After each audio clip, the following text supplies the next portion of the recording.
Hello students, this is chapter 4 in your Chiego textbook for head and neck, development of the face and palate. The face develops between weeks 4 to 7, and the palate develops between weeks 7 to 9.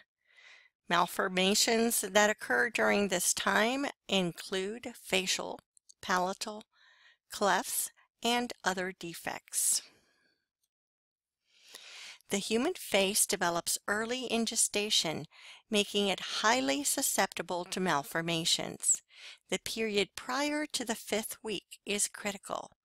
Many environmental factors can cause clefts of the face, palate, or both. Other defects could include malformed mandibles, defective ears, small mouths, enlarged tongue, or unequal growth of the sides of the tongue, swellings, cysts, or clefts in the neck.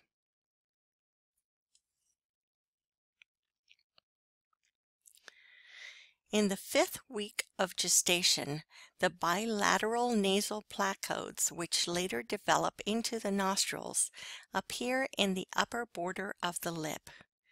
The frontal area becomes known as the frontonasal process. The nostrils deepen as the tissues grow anteriorly, and the internasal area, or the distance between the nostrils, represents the width of the face. The eyes become prominent on the sides of the head, and the mandibular arch loses its midline constriction. In the 6th week of gestation, as the brain grows, the lateral parts of the face expand, broadening the face. The eyes and maxillary processes come to the front of the face. The mouth slit widens. The maxillary and mandibular tissues merge.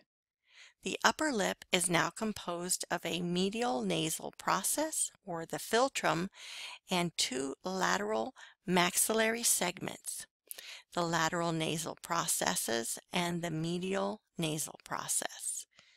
If the medial nasal process failed to merge, a midline cleft of the lip could occur. Development of the floor of the nasal pit. The medial, nasal, and maxillary processes fuse as connective tissue grows through the area. This zone of fusion is called the nasal fin. Lack of fusion in the medial nasal and maxillary processes results in either a unilateral or bilateral cleft lip. The orbicularis oris muscle grows around the oral pit. The nasal pits continue behind the nasal fin to open into the roof of the mouth. The nasolacrimal duct develops from the oronasal optic groove that extends from the nostrils to the eyes.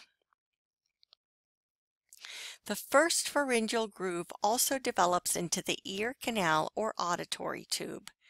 6 small hillocks of tissue, called the auricular hillocks, are grouped around the external ear canal. In the 7th week of gestation, the eyes approach the front of the face. The nose represents less of the face. There is facial expansion because of lateral growth of the brain. The upper lip has fused, producing a medially located philtrum. The ear hillocks have fused and grown to form the ears. During this time, the tongue grows upward into the nasal cavity. The danger of a cleft lip has passed. The palate that separates the oral and nasal cavities can be divided into a hard palate with a bony base and the soft palate with a muscular base. Both palates are covered by epithelium. As the palatine shelves grow medially, they contact the tongue and grow downward on either side of the tongue. At the posterior, the tongue is below the palatine shelves because it is attached to the floor of the mouth. During the 8th week, the posterior shelves push together, forcing the tongue forward and down and allowing the shelves to slide over the tongue. During the 8th week, the posterior shelves push together, forcing the tongue forward and down and allowing the shelves to slide over the tongue. This process is known as palatal shelf elevation. The palatine shelf closure or fusion is the final growth surge in which the shelves make contact in the midline. The first site of contact is just posterior to the medial palatine process. From this point of initial contact, the shelves merge anteriorly and posteriorly.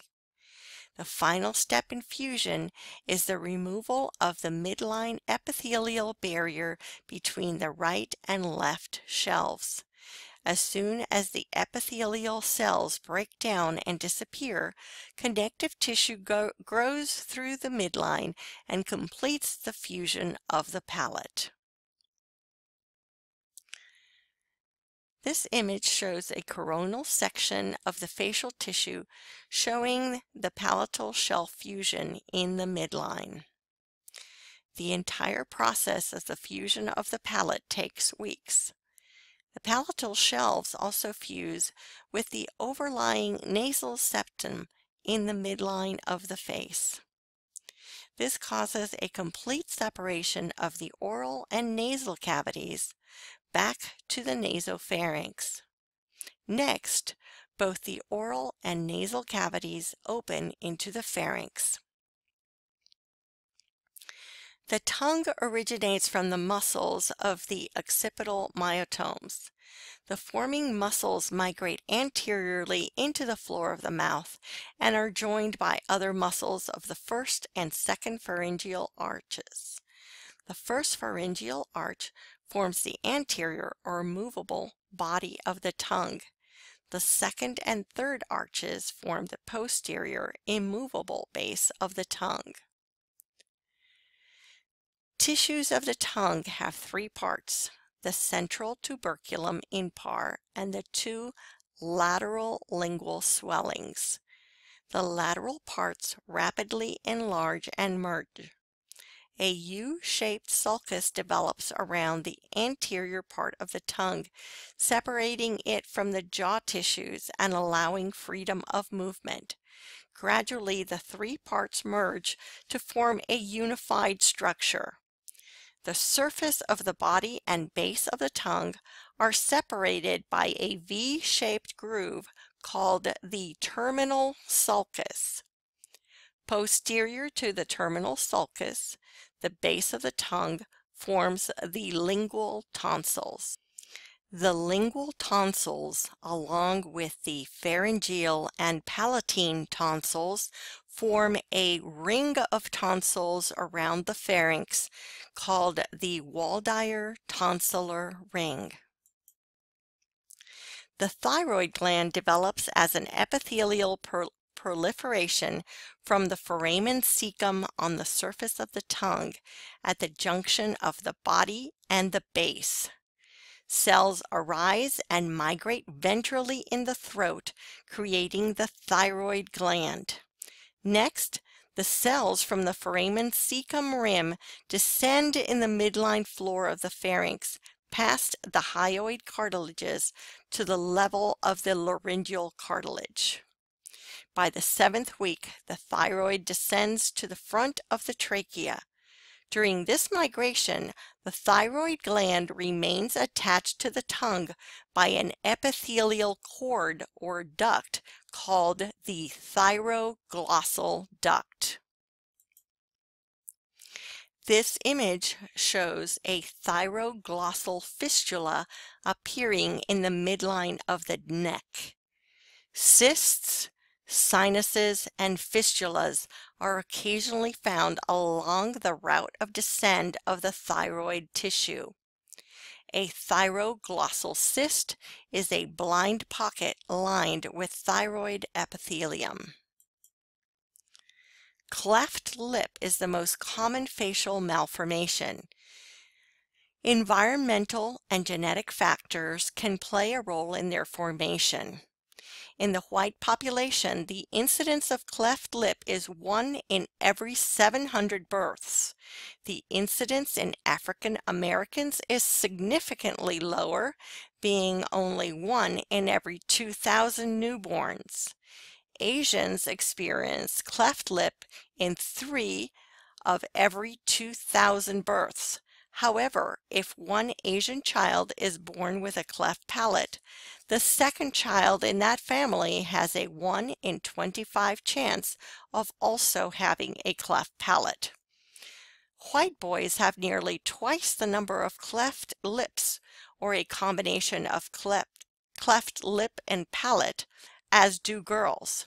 However, white girls have a higher incidence of cleft palates. An incomplete cleft lip does not involve an opening of the nostril into the oral cavity.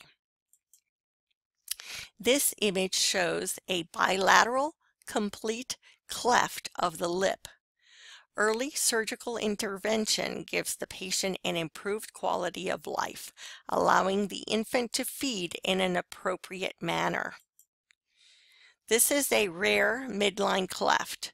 The two parts of the medial nasal process failed to merge. Midline cleft of the mandible. The two parts of the first pharyngeal arch, including the bony mandible, are separated at birth. Malformations. A shows a cleft in the lip only. B shows a cleft palate only. C shows a unilateral complete cleft lip and palate. And D shows a bilateral complete cleft lip and palate. This image is a unilateral complete cleft lip and palate. This image shows a bilateral complete cleft lip and palate. This concludes this lecture on Chapter 4, Head and Neck Histology and Embryology.